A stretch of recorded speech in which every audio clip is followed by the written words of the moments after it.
Hi, what's up, y'all? It's Poppin' It's D. About to access this vid by Patrick CC. This is the brutal lies of Shia LaBeouf. Shia LaBeouf? I don't know how to say his name, but I ain't seen him in a cool minute. I don't know where he been. The last I heard from him, he was on drugs or something, and he was filming a commercial. It was like, just do it! Was it a commercial? It probably wasn't. It was just probably him on his Instagram. I'm not exactly sure, but I saw that and I was like, something ain't right. But yeah, apparently he's telling brutal lies. Let's see what's going on. Let's watch. The child star curse is a story we have heard time and time again.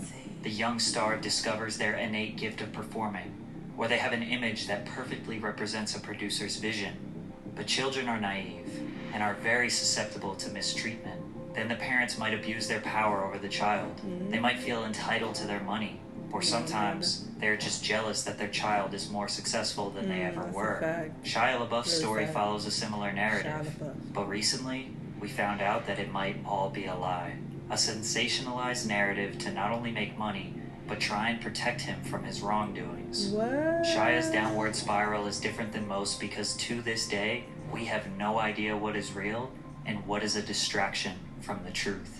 Stay hydrated. Shia was the son of two starving artists. Shayna Sade and Jeffrey LaBeouf could never find an audience for their work, sending them straight into poverty as a family. His mother would end up selling fabrics and jewelry in a poverty-stricken area of Echo Park, Los Angeles. Yes, LA. I'm about to say, I know what he said. It's by my house. A former Vietnam veteran would sell hot dogs and perform as a street clown to get by. On top of their financial struggles, Shia's father was a convicted sex offender and a heroin addict, which was far from the ideal role model that Shia needed growing up as an only child. As if life wasn't hard enough, his father was admitted into rehab when Shia was just 9 years old, leaving him and his mother extremely vulnerable. While living with his mother in a Los Angeles motel, Shia overheard a man R-word her. Not being able to do anything about it at such a young age, this tragedy caused a great deal of anger to build in his young soul. To this day, Shia sleeps with a gun under his pillow because of the incident, stating,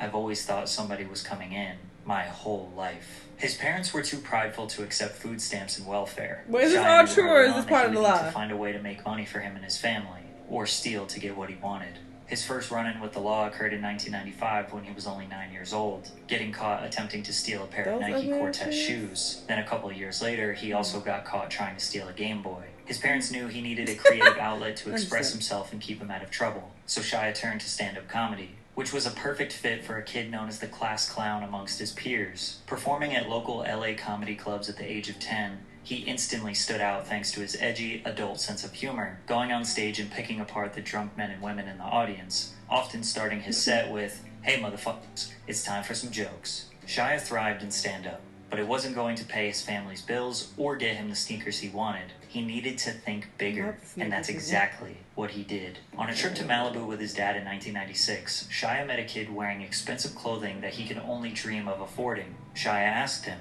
"What do you do?" Which led to the kid responding with, "I'm an actor," and that was all Shia needed to hear. Shia began looking up talent agencies in the Yellow Pages, calling them and pretending he was his own manager. Although they weren't buying the shtick, one of the agents was charmed enough and she took a shot on Shia and signed him, quickly propelling his career and helping him earn small roles in commercials. It's been tough, very tough. Yet you kids are eating lots and lots of Oreo O's. Yeah. What's that?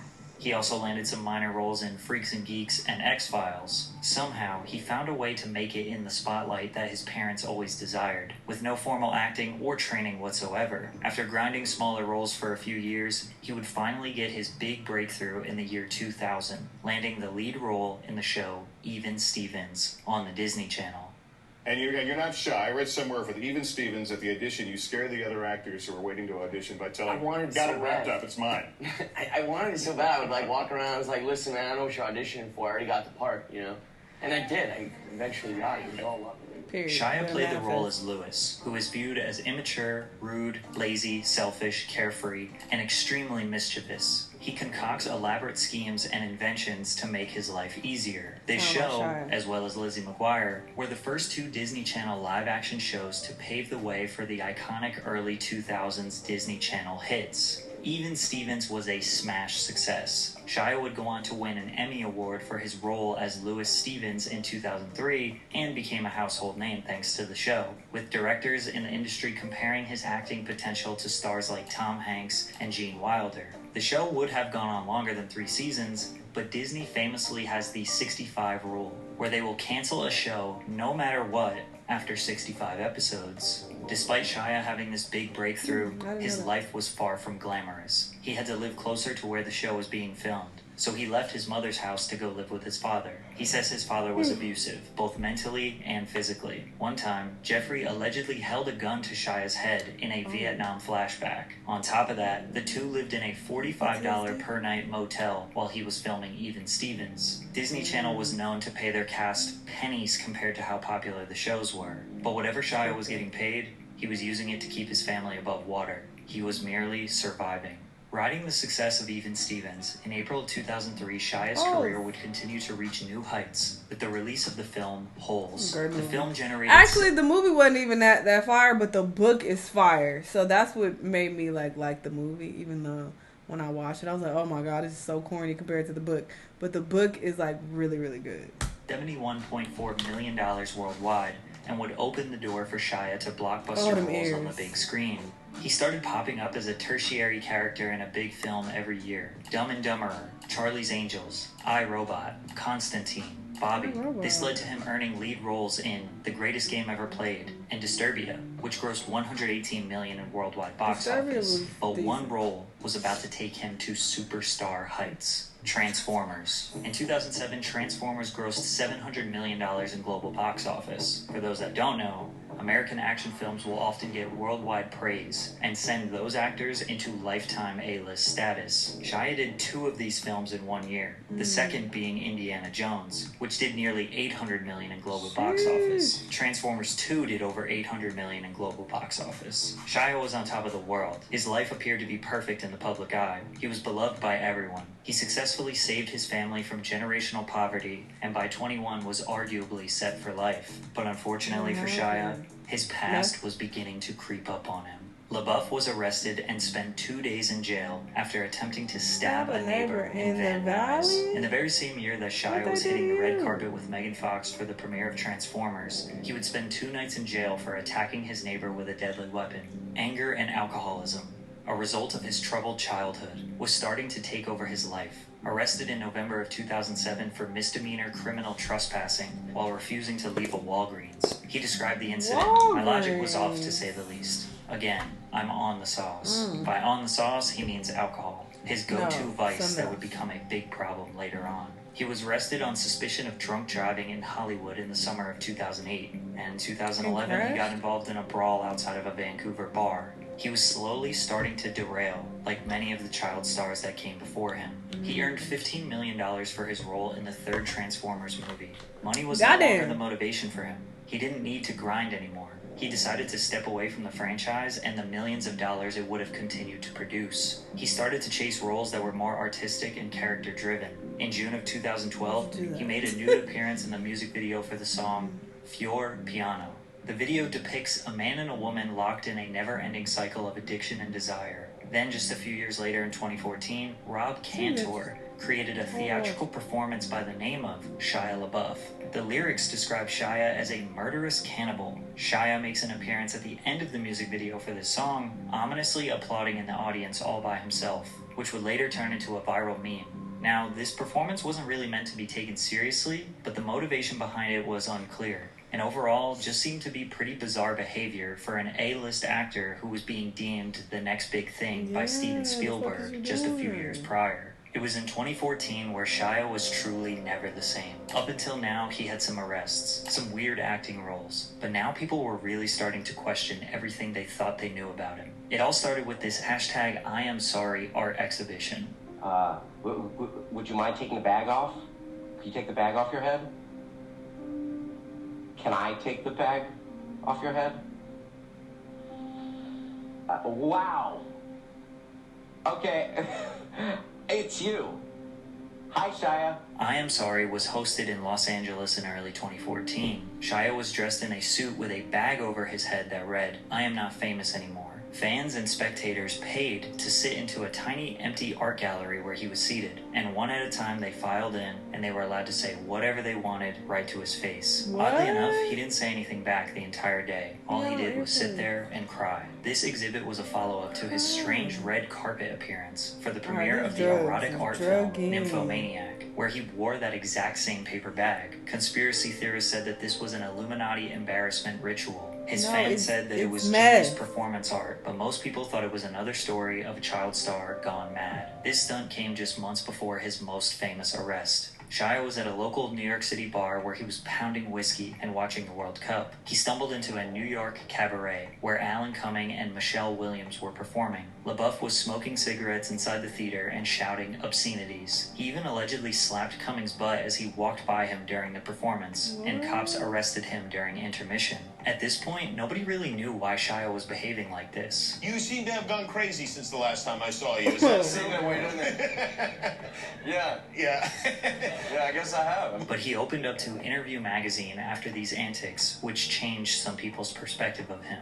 The only thing my father gave me that was of any value to me is pain. This was revealed by Shia in a 2014 interview, pulling back the curtain on the darkness of his childhood. My greatest and my worst memories are with my father. All my major trauma and major celebration came from him. Shia was living the classic example of a child star who was manipulated and scarred by his parents. Suddenly, his antics and public freakouts made sense, but Shia's closing statement of this interview was maybe too transparent. I've been a runner my whole life, running from myself, whether to movies or drinking and drugging or calamity or whatever it is. I've always been running. I'm a dude who loves delusion. It's why I love being an actor. I never have to actually look at myself or be faced with my shit or take responsibility. This statement, shockingly honest and self-aware, would come back to haunt him years later. 2014 was also Shia's last major film, Fury, alongside Brad Pitt, which secured nearly $200 million in the box office. He became too risky for production studios to work with, not knowing when his next public fiasco will be, which was in 2015 when he was arrested for public intoxication in Austin, Texas. He also managed to outdo his previous meme with a new one.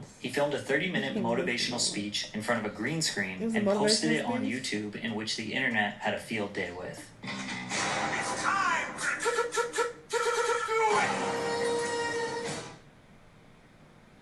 Why did he do that?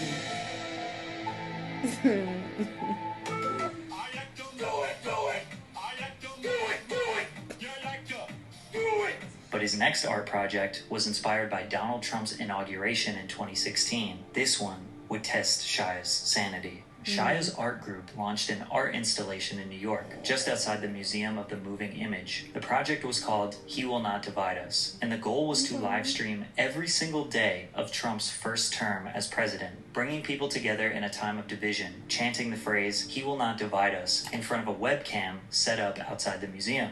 Unfortunately for Shia, this project only lasted a couple of days before internet trolls and 4chan users would turn up in real life, appearing on the live stream with the intention of pissing off the actor and trolling his project, which is exactly what they did.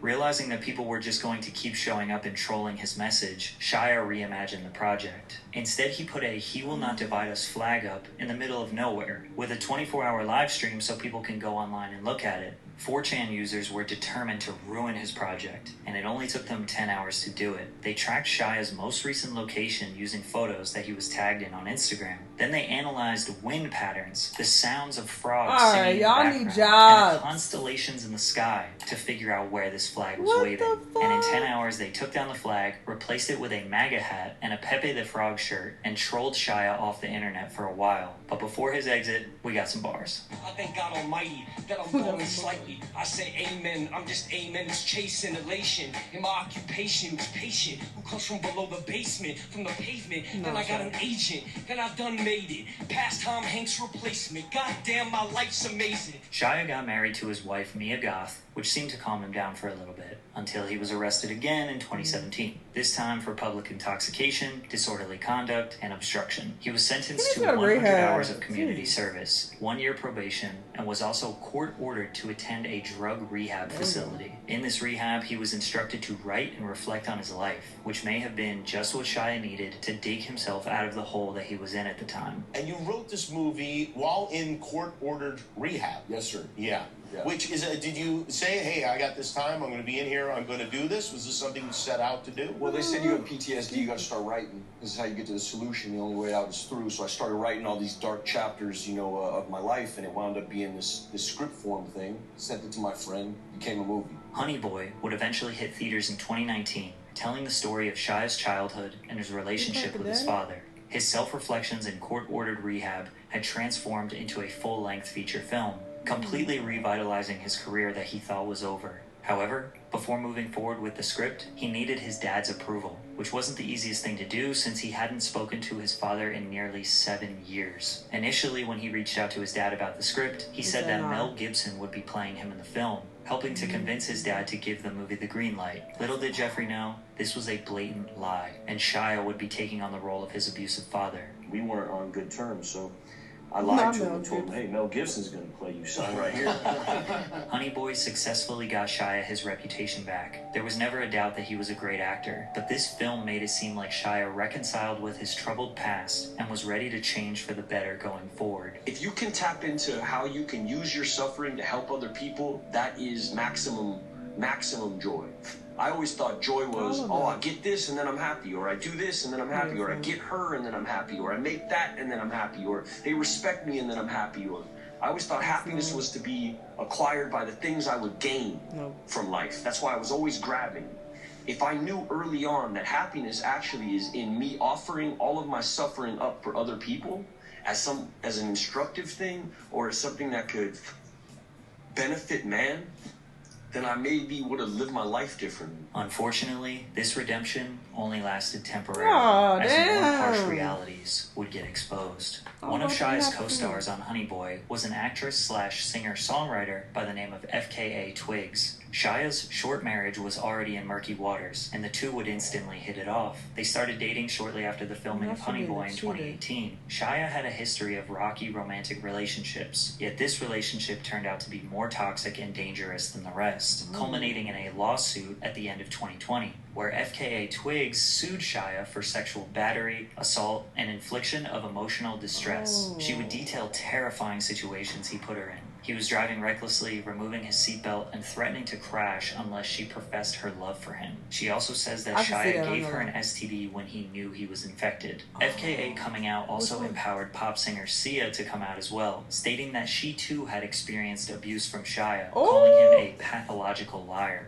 People found old footage of Shia after an argument with his ex Mia Goth, saying that he was about to kill her. If I'd stayed there, I would kill her. At the time, Shia didn't address the allegations. Instead, he promoted his new movie, Padre Pio.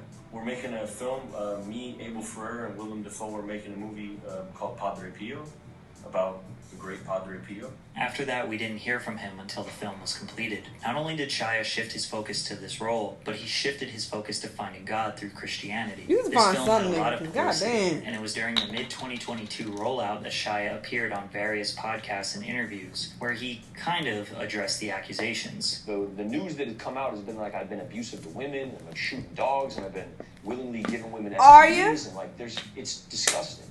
It's depraved. And when I look at this Me Too environment, there's not a whole lot of dudes that are taking accountability. I fucked that. What really makes me side on him is the fact that Sia came out and was like, "Oh yeah, me too. I went through some shit with this crazy ass nigga." What does she have to gain from coming out and saying that?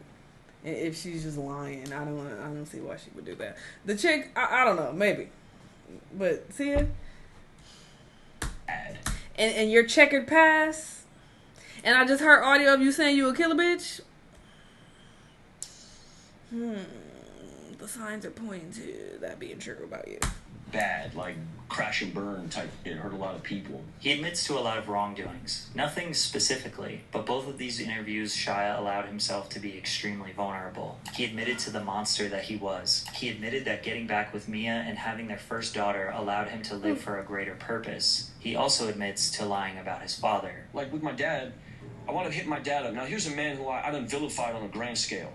I put all this shit in the street, you know?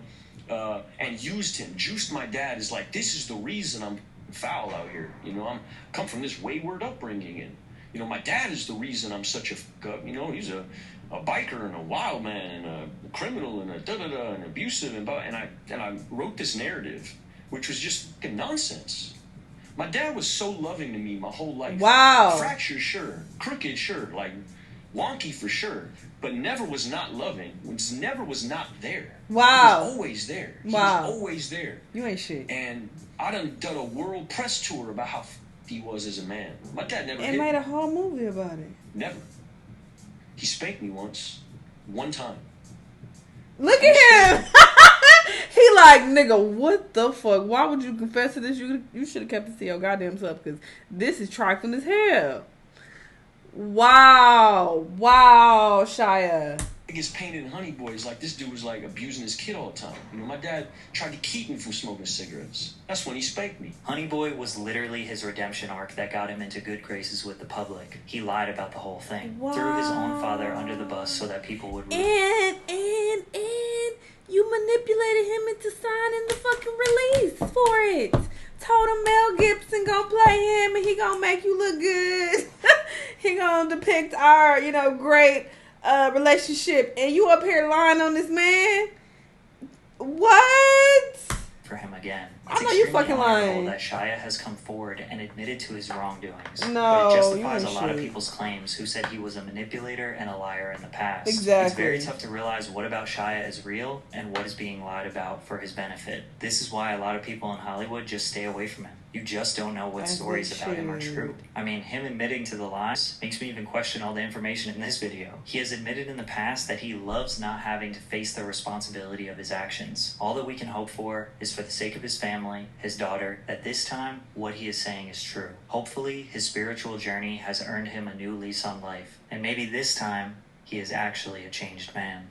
I know you lying. Well, obviously, yes, this nigga is lying. What in the fuck? Why would you do this to your daddy? If you're gonna do this to your own goddamn daddy, somebody that you admit was so loving to you, I can only imagine what you're doing to the chicks, to Sia and that other girl and your baby mama and all them. Like, ew, he ain't shit. I did not expect this at all. I feel like he has such an innocent looking face.